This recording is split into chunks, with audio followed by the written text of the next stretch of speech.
La légende du cochon. Il était une fois une famille d'agriculteurs qui vivait très gentiment. Le couple a labouré dur et économisé de l'argent pour aider les pauvres. Ils ont créé des buffles en bonne santé, de bons champs, construit 5 maisons en bois de fer, des jardins d'arec et des étangs à poissons. La vie semblait si paisible. Mais ironiquement, le couple n'a pas eu d'enfant. Le couple est triste. Les voisins se moquèrent. Chaque fois que cela arrive, le couple va chez le médecin pour trouver des médicaments qui coûtent très cher. Un jour, quelqu'un m'a dit, les grands-parents qui ont des enfants doivent prier. Cela signifie devoir faire quelque chose pour laisser du mérite aux dieux et aux hommes. Depuis lors, le couple se tourne et se retourne chaque nuit à la recherche d'actes méritoires. Le mari a demandé combien de capital il lui restait pour construire un temple. La femme a accepté et le lendemain est allée à la rivière pour acheter du bois. 3 mois plus tard, un temple majestueux s'élevait au milieu du village de Dohaï. Les dieux, richesse, sagesse, santé, divertissement se sont réunis. Celui qui le souhaite le recevra. Lire contes de fées sinistres pour enfants. Les grands-parents souhaitaient avoir un enfant et Dieu était si miséricordieux qu'ils leur ont donné un fils beau et en bonne santé. Malheureusement, le fermier et sa femme aimaient tellement leur enfant qu'ils en sont devenus coupables. Le garçon nommé Oi a la personnalité opposée à celle qui lui a donné naissance. Il aime dormir et jouer, et il met beaucoup de temps pour aller à l'école, mais dès qu'il s'assoit sur la chaise, il s'endort, donc 3 ans plus tard, il n'arrive toujours pas à écrire le nom de Oi. Plus tard, Oi a abandonné l'école et a traîné dans le village, sur la plage et le long de la rivière. Pire encore, lorsque le cochon a une femme, il expulse ses parents pour qu'ils vivent séparément. Malgré cela, les grands-parents se consacraient toujours à chouchouter et à aimer leurs enfants. Le jour où la mère était mourante, elle a demandé à son mari d'appeler Oi, lui a tenu la main et a dit par intermittence dans sa barbe, « Maman et papa, je regrette vraiment de ne pas avoir pris davantage soin de vous. Maintenant que je suis sur le point de mourir, je veux vous demander quels sont vos souhaits afin que lorsque vous descendrez au ruisseau doré, vous sachiez et priez pour vos bénédictions. » Le fils dit aussitôt, « Je souhaite ne pas travailler toute ma vie mais pouvoir bien manger et dormir sans que personne ne me dérange. » Bref, les gens vous servent. Après avoir enterré sa femme, le mari est allé au temple pour prier pour réaliser ce souhait concernant son enfant. Les dieux se consultèrent et trouvèrent cela gênant.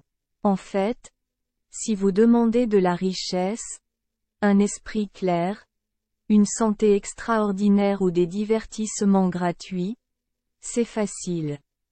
Maintenant, il rêve simplement de bien manger et de bien dormir. C'est un peu difficile d'amener les gens à vous servir. Cette clause dépasse l'autorité des dieux dans le temple. Ils discutèrent entre eux et firent rapport à l'empereur de Jade. Après avoir écouté, l'empereur de Jade se retourna et dit au dieu de la sagesse, « Comme c'est triste pour les humains. Je leur ai donné naissance pour embellir le monde. Pourtant, il y a aujourd'hui des gens qui veulent seulement manger et dormir, et qui veulent aussi que d'autres les servent. Mauvais. C'est mauvais. » Le dieu de la sagesse baissa la tête et dit, « Cher Dieu, les parents de Oi sont des gens vertueux. Eux-mêmes avaient le mérite d'adorer les dieux. Si nous ne les aidons pas, nous perdrons confiance. » L'empereur de Jade a vu que le dieu de la sagesse avait raison. Mais c'est tellement absurde. Qui vit dans la même race humaine et force une personne à en servir une autre? Soudain, Ngok Oang cria, « J'y ai pensé. Dieu vient ici, dis-je. Le dieu de la sagesse, au visage aussi brillant qu'une fleur, vint s'agenouiller aux pieds de l'empereur de jade. Nom du cochon. Mangez bien. Dormez paisiblement. Ayez quelqu'un pour vous servir. Non. Je vais te donner la vie d'un cochon. Cette vie était ainsi, mais elle était courte et les serviteurs la tuaient de leurs propres mains. Lisez les meilleurs contes de fées. Le dieu de la sagesse était sur le point de dire encore quelque chose au fermier lorsque l'empereur de jade secoua sa robe et sortit.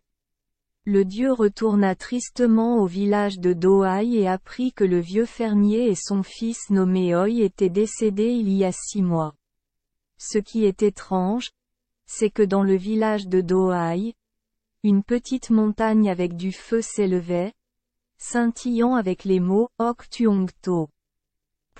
Dans le village de Dohaï, chaque maison a des nids d'ammonites poussant sur le toit, et chaque maison élève une étrange race d'animal, un long museau, de grandes oreilles, 4 petites pattes et un corps mince et charnu. Il ne sait pas pleurer, il sait seulement couiner. Cette race est vorace. Après avoir mangé, dormez. Se sentant un peu dépassé, il a demandé de la nourriture, ce qui a rendu difficile le transport et la cuisine des villageois. En raison du désir de l'élever rapidement afin de pouvoir l'abattre rapidement, les gens l'ont nommé l'on. Ce mot a longtemps été interprété à tort comme cochon. Merci les enfants des Esperluette Croisillon 39. Avoir écouté des contes de fées au jour Esperluette Croisillon 39. 8. Espérons que les histoires apporteront aux enfants des moments heureux et significatifs. Si vous aimez notre chaîne, veuillez appuyer sur le bouton S Esperluette Croisillon 39.